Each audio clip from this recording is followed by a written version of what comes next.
Storytelling isn't about sharing your idea. It's what gives you the ideas. So what we're actually doing here is I'm not teaching you how to like craft stories and write copy and things like that. Yeah, that is part of it. The core of what I'm teaching here is I'm teaching you guys how to be a better entrepreneur and better thinker. Because all of these things that you've debunked within yourself is the thing that's going to differentiate your business from other people. Because other people haven't even thought of these things yet, like you have. Dunning-Kruger Effect. So whenever you learn something, right? Let's say, for example, when I first started learning snowboarding, I kept falling and shit like that. I'm here. And then by end of the day, I was like carving. I was doing well. I'm dope at this shit. I'm like thinking I'm over here, right? And then you learn there's like half pipes, there's tricks, there's all these other things. Then you get to this point, you're like, fuck, I don't know shit. And then you start building your way up. And that's how it is with everything. Everything you learn, immediately you start out not knowing anything. And then you go to this point where you think you know everything. And you become super arrogant. And then you go a little bit deeper, and then boom, it humbles you. And you're like, I don't know shit. And then you actually learn what it is, and then here's where mastery is, right? Most people that want to make content are like here. And they're like, oh, I just need to figure out how to word this right in a way that people have to. No, it's not. Because people that are over here are looking at you like, oh, you fucking fake ass. Like, I see what you're trying to do. You're just repeating content. Like, I guess what you're trying to be the fake Gary Vee, but I see that you're not. Most people that are audiences of this content are actually somewhere around here. So they felt this. So that when they hear somebody over here say this shit, they're like, oh, I get it. Because these people have been here. But then when they hear these people, they're like, oh, these fucking losers. You think you know everything, but you don't know what you don't know. Right? That's what they're thinking here, right? That's why what we're really doing at Night Owl Nation is not, I'm not teaching you how to write your content better and stuff like that. I'm trying to get you from here to here. That's the whole purpose. Because once you're here, every piece of thing that comes out of your mouth, every content that comes out of you is already going to be good. Here's an example. So I posted this the other day.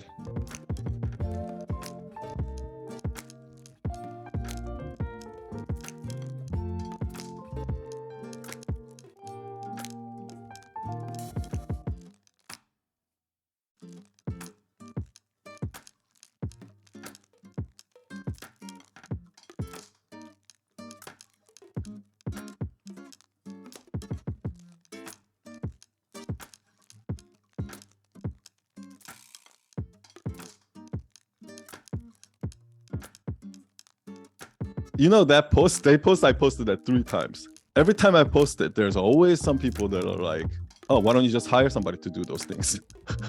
You're doing something wrong if you have to, oh, why don't you just hire somebody who's better? They're in the cocky stage where like, they just read 4-Hour Workweek by Tim Ferriss about delegating and all of that. He's like, oh, I know everything about business now. Like, oh, why don't you just delegate? Oh, why don't you? No, you shouldn't do that yourself. You just delegate, you know? Like, yeah, like I'm a fucking dumbass who hasn't read 4-Hour Workweek. Once you get to that next level, you realize how fucking hard delegating really is, right? So then those people actually know what I mean. Because those are the people that are at the despair, right? So they try delegating. They're like, oh shit, I know everything. I'll just do this. And then they tried everything. They're like, oh shit, this is not working, right? And then finally the real truth is, right, once you're really enlightened, you're going to be like, okay, I don't like this delegating business. I just want to be a designer. Or I can learn to love delegating. I can learn to love managing people, leading, and not just designing myself. So the conclusion that I came to is just learn to love everything that you do. But somebody else's conclusion would have been different. But the thing is, I actually thought it through. That first stage, people, because they just heard it, okay, well, yeah. And then the second stage, people tell them some other shit. So they're like, oh, yeah.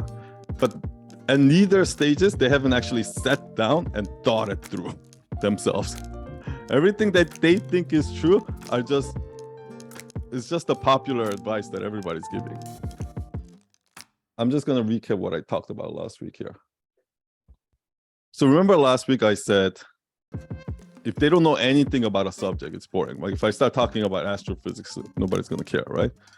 But if you know something that's like they know everything about, that's also boring. They're like, oh, it's cliche. It has to be somewhere in the middle, right?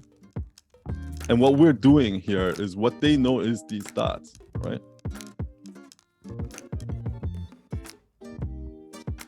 But we don't know how to connect the dots. And that's what we're learning here. I'm gonna give you an example of that. A while ago, we did that contest where, with the small group contest, and the winner of that group, we did one-on-one coaching. So I got on call on one of them, and we ended up talking for 3 hours. So one of the things that she told me is like how, you know, when most people cry, our immediate reaction is to try to calm them down or make them stop crying. If a baby's crying, our immediate reaction is to make them stop, right? Or if your friend's crying or something like that, immediately like, it's okay, don't cry, whatever, right? But the thing is, like, we don't do that with any other emotion. When somebody's laughing, with the positive emotion, we let it go. But with the negative emotion, we try to stop it. Why, right? Yeah, all of that makes sense to me.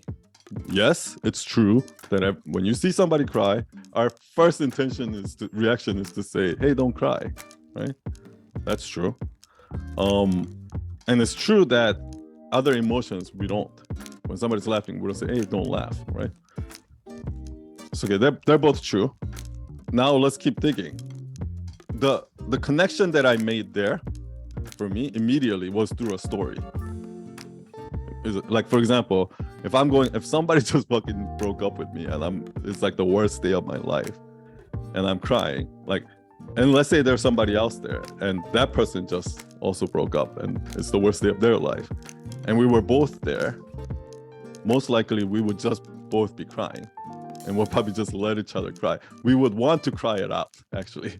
We would prefer to do that, right? And we wouldn't want somebody to stop us.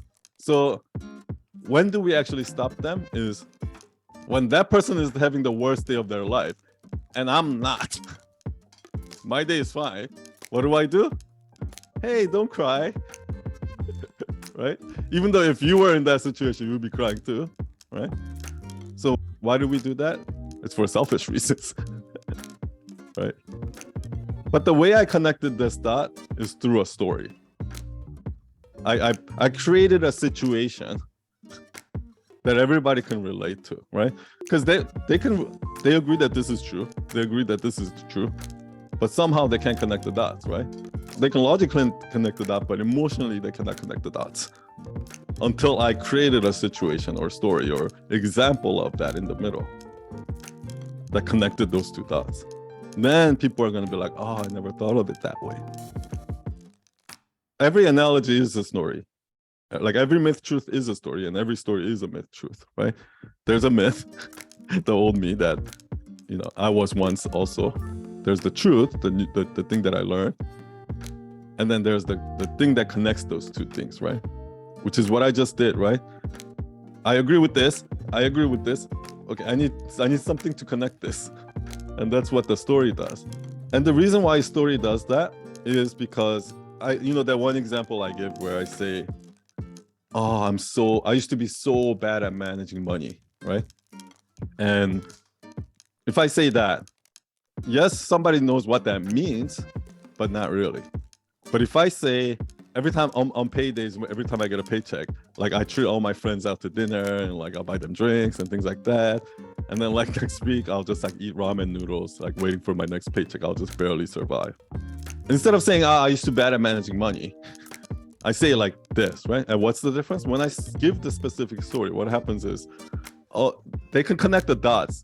There's something about there that adjectives quite can't say, which is, he's kind of impulsive, but he's also like really, really people pleaser. He wants his friends' validations, and he's bad at managing money. He doesn't delay gratification. Like there's just so many tiny little other nuances to that thing that makes you be like, oh, I get what's going on here. And that's the thing that's connecting the dots. And that's what we're doing here. What we're doing in Sunday service and small group storytelling is the core of it, okay? That's where we get the ideas. We realize something about ourselves. We learn something about the world. we see that we connect the dots, and that's the main dish. All this other stuff, like knowing how to write that into a carousel, or going and saying it in a TED talk, or doing it in a sales meeting, doing it in a copy, doing it in your video reels, or doing it in a podcast. All those other things are just tactics that supports this. But without this, you don't have anything. Like these things by itself means nothing without this, because this is the idea that you believe in. This is you. These are all the different ways you can portray it, but this is who you are. So do you really know who you are, right? That's what we're really trying to figure out here. Another thing I learned is that, like, she kept asking me about, like, how do I word it like you? How would I word it like how you do in the carousel and things like that? And then that's when we talked about that, how she already had it, right? She already knew that, okay, why do we try to stop people when we're crying and all of that? She already had all of that ideas, but she kept sitting with it for hours and kept digging, and then you write it down. I said, oh, that's why. Oh, yeah, like when I'm sitting with a friend and we're both sad, we will be doing this. But if only she's sad and I'm not sad, then okay, you write it all down. Yes, it's like when you write a report, just write it all long thing, and then more ideas gonna start coming. Right.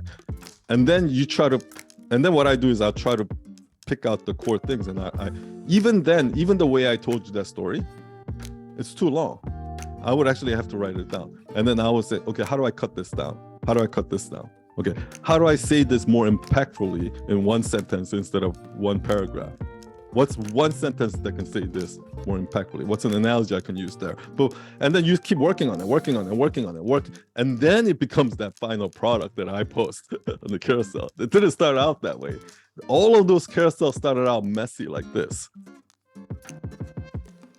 But one thing I'm gonna say is that process of rewriting,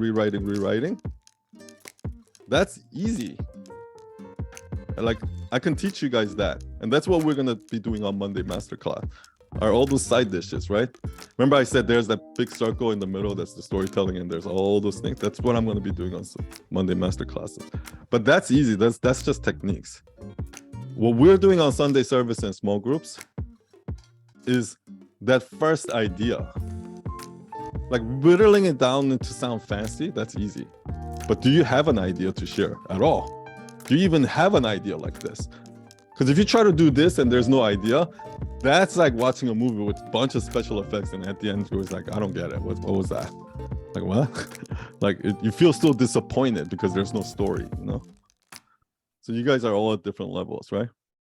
So I would say if you're at the level where you have attended less than 9 Sunday service, you're at the crawl stage. If you've attended more than 9 Sunday service, you're at the walk stage. And if you've attended more than 9 small group meetings, then you're at the run stage. Okay, crawl, walk, and run. So you know who you are. Every member of your small group, you know who they are. So if they're at the crawl, then you just need these 2. Okay. The only thing I want you to check on the feedback, is there clear transformation? Is there old you versus new you? Right? Is there some sort of myth and the truth? Right? Clear. Next is relatability. Do I agree with it? Because, you know, some people will be like, you know how everybody thinks that yoga is so hard? I'm like, what? What are you talking about? Nobody thinks yoga is hard. No, that's not a truth. So that's what I mean by relatability. Is it really true? Is what you're saying really true, or are you the only one that thinks that, right? Okay, next, if you have attended more than 9 Sunday service, these are the 2 extra things I want you to check. Okay, one, that is there a story? Is there a what, when, where, and with who? Because a lot of people is like, oh, I used to be like this, and then I started doing this, and then like, that's not a story. Okay, so show, don't tell. Is there a what, when, where? Like, is there a specific moment that you can clearly draw a picture of, right? And then clarity. Is there one lesson Is there like one main lesson and kind of side lessons? I think this has a lot to do with like us not wanting to be misunderstood or us not wanting to ignore nuances. Ignore nuances, please. When you're making social media content, ignore nuances. Yes, there's gonna be a small percentage of people that come back and be like, actually, to be honest, no, like actually I disagree with you, but here's a scenario, blah, blah. They're gonna try to debunk it if you don't give nuances. Yes, that's gonna happen. If you give all the nuances, nobody's gonna read it to begin with. If you don't give nuances, then shitload of people are gonna read it, and small percentage of people are gonna try to debunk it. Fine. I told you, every time I post that post, somebody goes like, why don't you just hire somebody to do it? Why don't you just delegate it? I'm not gonna sit there and argue with them. Like I know. Shut up. Okay, next. If you're at the run level, which means you've attended at least 9 small group meetings, I really need you to work on the kill your darlings. Meaning, account for every single word, sentence, phrase. Is there anything where you just added it for your own ego? Are you name dropping, right? Are you bragging here? Remove all of that, right? Are you using this word to try to sound smart, even though you can use an easier word? And then finally, hook. With the hook, I want you to do this. If you didn't know this person, if this was a complete stranger and you're scrolling and boom, stop, would it stop you? Would it stop you from scrolling, number one? And once you stop, is it mysterious enough? Does it intrigue you enough to want to either swipe or keep watching? So I broke it down. So depending on what level you're at, I want you to focus on those things. Because I noticed that at different levels, different people struggle with different things.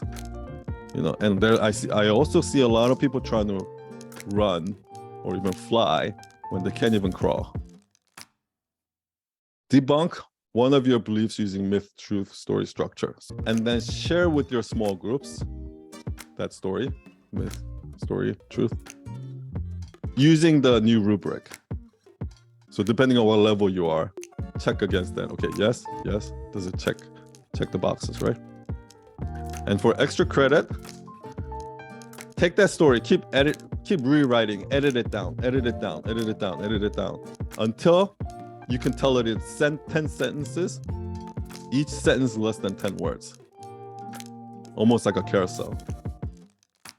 Coming to like a Sunday service or small group meeting, even for 2 weeks, 3 weeks, 4 weeks, right? And then saying, how is this gonna help me grow my business? How is this gonna help me grow social media?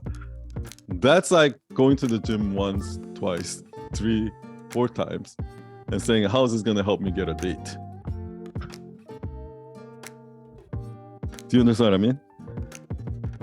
And that's not even because, okay, yeah, if I get fitter, if I look better, it's gonna help me get a date. Yes, that's obvious, right?